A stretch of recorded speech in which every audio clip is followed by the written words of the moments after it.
Maître Fabrice Divisio, vous le connaissez bien, il est souvent sur les plateaux de télé. Hier soir, par surprise, aux alentours de 22h, il a fait une annonce sur les réseaux sociaux. Il a annoncé qu'il arrêtait à la fois ses activités d'avocat, puisqu'il va vendre ses parts dans son cabinet. Il arrête de manifester, il arrête d'aller chez Cyril Hanouna. Il part à la campagne, a-t-il dit.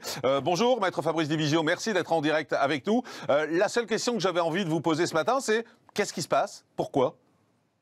D'abord, je suis déjà à la campagne. Je vis déjà à la campagne, donc j'y pars pas en fait. Parce que je crois qu'à un moment donné, si vous voulez, il est bon que dans un débat qui devient de plus en plus hystérique, que des voix clivantes puissent effectivement trouver à se taire, tout simplement. J'ai aucune envie d'alimenter un débat de haine. Moi, je reçois des menaces à longueur de journée, je me balade à la garde du corps. Mes enfants, effectivement, vont à l'école. Bientôt, c'est prévu avec un service de protection rapproché permanent. On va où, là? Je veux dire, il faut que ça s'arrête à un moment, si vous voulez. Je veux dire, et donc, les conditions, si vous voulez, d'un débat serein, d'un débat apaisé ne sont plus réunies. Il faut juste que je ne veux pas alimenter, si vous voulez, de violence dans cette histoire. Et donc, à un moment donné, ça fait un projet, vous savez, cette crise m'a pas permis d'exister, j'existais déjà avant, j'avais prévu de vendre mes parts avant, j'avais prévu effectivement de faire ce que j'aime faire, monter à cheval avant, et je suis un peu épuisé par tout ce que j'entends depuis un moment, ce déferlement, si vous voulez, de violence de part et d'autre. Je suis pas sûr de bien comprendre ce qui se passe, c'est tout. Mais ça veut dire que vous cédez au fond à la pression? Non, je cède aucune pression. Je ne crois pas qu'il y ait de pression. Je crois que je ne comprends pas, si vous voulez, que le JDD fasse un article sur moi absolument dégueulasse dans lequel on dit que je cherche à gagner de l'argent. On dit que le collectif C19, c'est moi qui l'ai créé. En gros, qu'il n'existe même pas. Je veux dire, je ne comprends pas. Je veux dire, c'est-à-dire que je ne comprends rien. Vous voyez, je citais Ludovic Toro qui est sur votre plateau, qui est intéressant parce qu'on n'est pas forcément d'accord sur tout, mais on arrive à le faire de manière respectueuse. Je veux dire, et c'est quelqu'un que j'aime beaucoup, qu'on arrive effectivement à débattre de manière respectueuse, alors qu'on n'est pas d'accord. Et j'ai l'impression que finalement, les cas dans lesquels on arrive à débattre respectueusement s'éteignent de plus en plus. Moi, j'ai aucune envie d'alimenter une machine haineuse, si vous voulez. Je veux dire, c'est pas du tout l'objectif. Et moi, j'ai aucune pression d'aucune part. Et il n'y a pas une vérité et un mensonge. C'est pas aussi simple que ça. Moi, j'ai aucune envie, si vous voulez, à un moment donné, d'être instrumentalisé d'une façon ou d'une autre. On m'a traité de tout dans cette crise, de fasciste, de je sais pas quoi. Je veux dire, voilà, moi j'ai aucune envie, si vous voulez, j'ai toujours dit qu'au moment opportun, je me retirerais. La crise, enfin les gens n'ont pas besoin de moi pour exister. Maître Divisio, c'est vrai, le JDD disait par exemple que vous gagnez 25 000 € par mois sur le dos de ceux qui portent plainte. Vous parlez d'hystérisation des débats, mais honnêtement, vous y avez un peu participé aussi, clairement, parce que vous n'êtes pas le plus calme sur un plateau télé, on vous a vu hurler à de multiples reprises. J'ai un peu le sentiment que vous êtes pris à votre propre piège, au fond. Je ne crois pas qu'il y ait de piège, je ne crois pas qu'il faille le voir comme ça. C'est précisément, vous avez raison.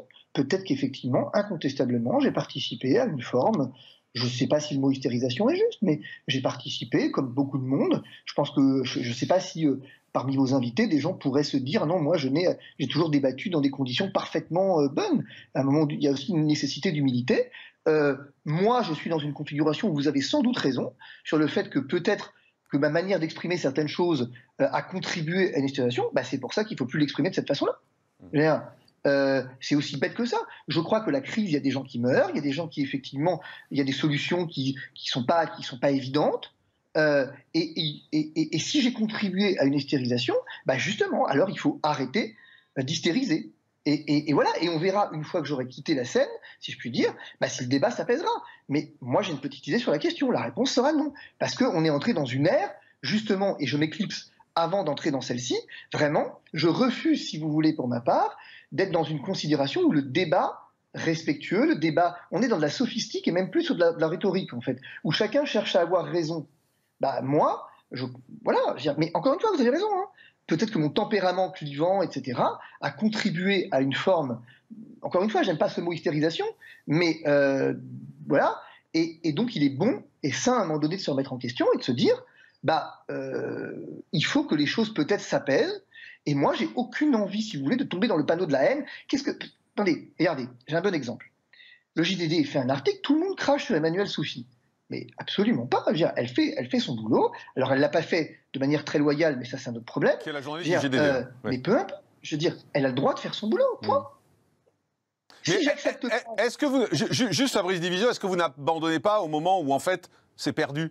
C'est-à-dire que votre combat contre le pass sanitaire, il est perdu de toute façon, puisque maintenant il est là, il y a de moins en moins de monde dans les rues. Donc qu'est-ce que vous n'abandonnez pas finalement avant de porter le poids de l'échec?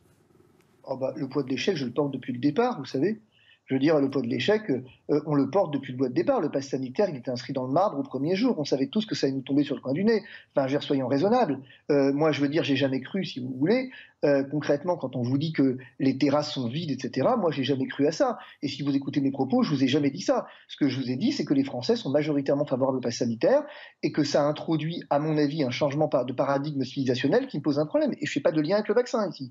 Je veux dire, je vous dis que quand on en est arrivé pour convaincre des gens à les restreindre de liberté pour qu'ils se fassent vacciner et qu'on assume, bah, ça me pose un problème. Mais après, c'est pas la société dans laquelle je veux vivre. Voilà. Et donc, à un moment donné, vous avez deux options. Ou vous demandez au système de s'adapter à vous, ou alors vous déclinez l'invitation du système et vous décidez de vivre en marge, je ne sais pas si le mot est juste, mais aujourd'hui, vous décidez de ne plus finalement prendre part à ce débat complètement hystérique. Moi, ce qui fait ma vie, c'est ma famille et mes chevaux. Ce qui fait ma vie, ça a été ma profession pendant des années, mais ça fait aussi des années que je veux partir. Alors, ça ne va pas se céder en 3 jours, des parts sociales. Il faut un peu de bilan comptable, il faut un peu de choses. Puis, je ne vais pas abandonner des gens comme le professeur Raoult en cours de route. C'est pas comme ça que ça se passe. Mais au fond, moi, j'ai aucune envie, si vous voulez, de cracher sur le système. Le système, il est celui-là. Moi, je n'ai pas besoin de passe sanitaire pour vivre. Et donc, à partir de là, j'ai pas de problème, si vous voulez. Dernière question, Maître Divisio, pendant qu'on parle, je regarde un peu les messages qui arrivent et certains me disent, en fait, il arrête parce qu'il y a de grosses casseroles et il y a des choses qui vont sortir dans les prochaines semaines. Vous l'avez lu sur les réseaux sociaux depuis hier aussi. Est-ce que c'est une des motivations? On parle peut-être qu'il y aurait des sanctions en ce qui concerne votre profession d'avocat, etc. Est-ce que c'est une chose qui est vraie? Si les gens savent avant moi ce qui adviendra, quels seraient les motifs de la sanction? Réfléchissez-y 2 minutes. Qu'est-ce que j'ai fait? Qu'est-ce qu'on me reproche? Réfléchissez. Quel est le nœud du problème? J'ai permis à des gens de faire un recours. Point. L'année dernière, je vous rappelle que c'est exactement ce qui a été fait au moment de la saisine de la Cour de justice de la République. Cette année, vous savez, la violence, elle est là. La violence, elle est là. Elle s'exerce de 2 façons, cette violence. Soit de façon légitime par la saisine du juge, soit de façon illégitime dans la rue. Moi, je considère que mon rôle, c'est de canaliser une forme de violence et de permettre au juge de faire son office. Point. Le reste n'est pas mon problème. Le reste, c'est pas mon problème. Et je vais vous dire, vous avez raison sur un point, probablement. Vous dites pris à son propre piège. J'aime pas l'expression, mais je vais rebondir dessus. En réalité, moi, j'étais pas fait pour être une personnalité publique. C'est pas ça, mon boulot.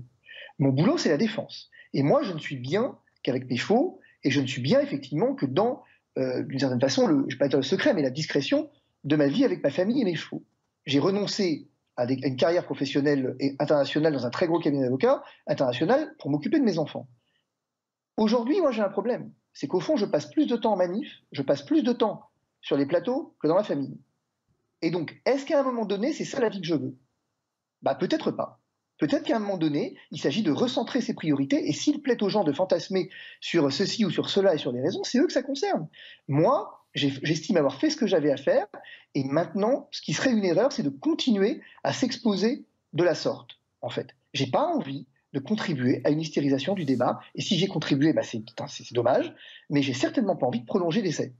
Merci beaucoup, Maître Fabrice Divisio. Merci de vous être expliqué en direct ce matin dans Morandini pour ce qui était donc votre dernière interview avant votre retrait de la scène publique, on l'a bien compris. Et c'est bien de vous avoir calme aussi, hein. Honnêtement, c'est pas mal. Merci beaucoup, Maître Divisio, d'avoir été avec nous.